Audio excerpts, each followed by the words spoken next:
Right, so for those waiting for Apple's answer to the Google Home Hub, it does seem like it's finally in the works, and so let's delve into all the new details. So pretty credible source Ming-Chi Kuo tells us, in 2024 there are plans to release a redesigned HomePod with an integrated 7-inch display. Now of course we don't know exactly how this will look, but Gurman in the past has actually told us we could see a HomePod with a screen attached to a robotic arm, so maybe that is what Kuo's describing, in which case is pretty exciting news. Since remember, Gurman did tell us Apple's initial plan with center stage was to give it to a HomePod with a screen so that of course it can follow you around the room when doing FaceTime calls, and so center stage and a robotic arm on this could be pretty neat. However, I will say I do worry about Apple overcomplicating this and over-engineering a simple device, because they have done this in the past with the regular HomePods. They were too focused on the sound quality and forgot about the other smart features of a smart speaker, and so the HomePods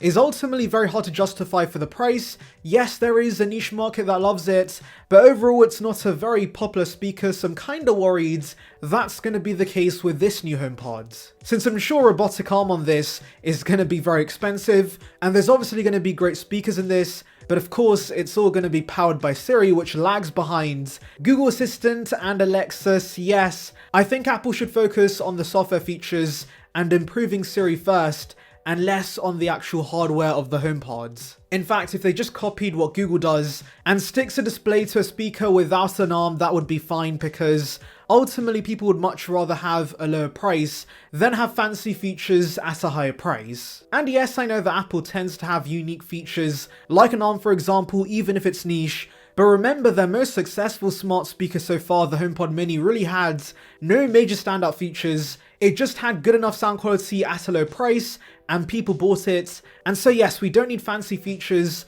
especially with Siri being so lackluster on HomePods. And so please Apple, don't overcomplicate this, give us the bare bones experience. And yeah, I'm hoping this is priced at around $199 or $149. That would be perfect, because yes, it would be slightly more expensive than Google's offerings, but do remember the HomePods should offer better audio and also the Apple ecosystem benefits, and so that small premium is justified, and you can live with the compromises Siri has. And by the way, would like to remind you guys, like this video and subscribe for more content like this, it would be appreciated. I will say though that Apple might just be better off giving us a dock for the iPad that turns it into a hub-like device, because remember this device Kuo describes is going to be pretty limited software-wise. It most likely is going to run a version of tvOS, whereas with the iPad, you get the flexibility of iPadOS, and so when you need this for basic stuff, you put it on the dock and it can be a smart home device, but you can remove it and use it of course as a regular tablet and get the best of both worlds. And actually Google's upcoming tablet does actually have a dock that has a similar function, and it also comes with a much better speaker for the tablet when connected on the dock. And so Apple should just copy this, maybe include MagSafe on the iPads so you can easily attach it to the dock.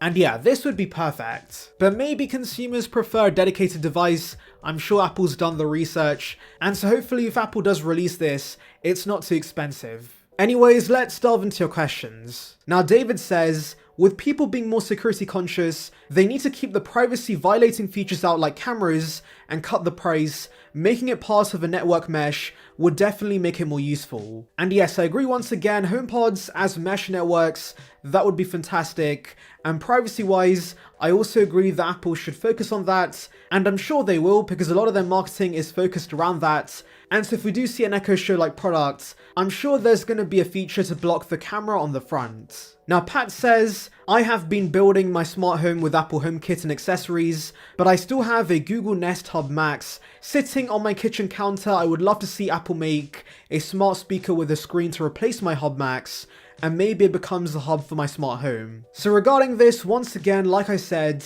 I think Apple's better off releasing a dock for the iPad that turns it into a hub-like product than releasing a dedicated device, since an iPad's gonna be more versatile and there's many consumers using iPads primarily at their house in the first place.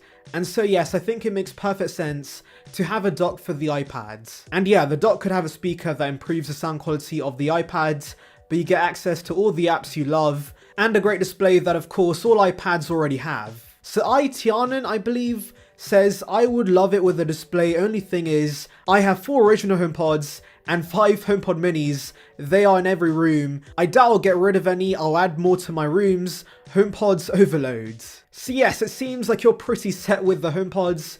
I also would love to have multiple HomePods around the house. The thing is, without proper Spotify integration, they're kinda useless to me because I do prefer Spotify over Apple Music. iTiernan says, would love to see a HomePod soundbar, and I'm completely with you, that would be great. I think that's really the only purpose I would have for HomePods, so a soundbar below my TV would be nice. Now Joe says, I need a HomePod that works in the shower, and I believe there was a concept of this, basically a portable sporty HomePod. I really like that concept, so it would be nice for that to materialize. Maybe that's also in the works. CE Boy Mario says, I remember back in 2020 there were rumors regarding the 12-inch MacBook becoming the first Apple Silicon Mac. And yes, I remember this as well. In fact, I believe I covered this back in mid-2020, but yes, I still think this would have been the perfect Mac to launch M1 with, because it would perfectly demonstrate how efficient M1 is, since Apple can say that, hey, because of Intel, the 12-inch MacBook sucked, but now look at it with the M1 chip,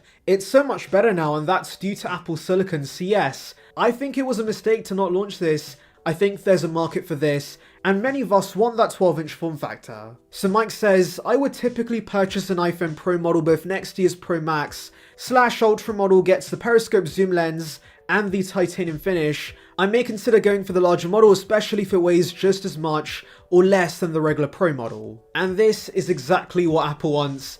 They're going to upsell consumers to the Ultra with the exclusive features, and that's going to increase Apple's average selling price for iPhones. And so yes, I'm sure many people are going to do the same and go for the Ultra instead when they usually get the regular Pro. And I think the titanium chassis is going to be the big upgrade that's going to sway regular Pro consumers, because I know many have complained about the weight of the Pro Max, and so if Apple can drastically reduce that, I think most regular Pro users will put up with the bigger size for the additional features. So at T Green says, I have the 12-inch MacBook with the Core i7 16 gigs in perfect condition. I'm a light user. As an illustrator, iPad is my main device.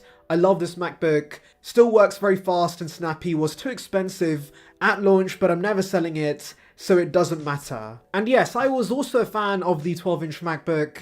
I think it had a ton of potential because the design was ahead of its time, it's portable, it's light, it basically was perfect apart from the awful Intel chips. And while I'm glad that you were happy with the performance, I know many weren't, especially for the high price. And yeah, Intel kinda under-delivered on their promises, which did ruin the potential of this machine. However, this light, thin, fanless form factor is now perfect in the era of Apple Silicon, because Apple Silicon's super efficient, it gives you incredible performance, and so yeah, just putting an M1 in this would make this one of the best entry-level laptops, and I'm hoping that Apple does revive it. But guys, tell me your thoughts on this report in the comments. Anyways, thank you for watching guys, make sure to like and subscribe for the latest Apple news and rumours, and on that note, I'll see you guys in the next one.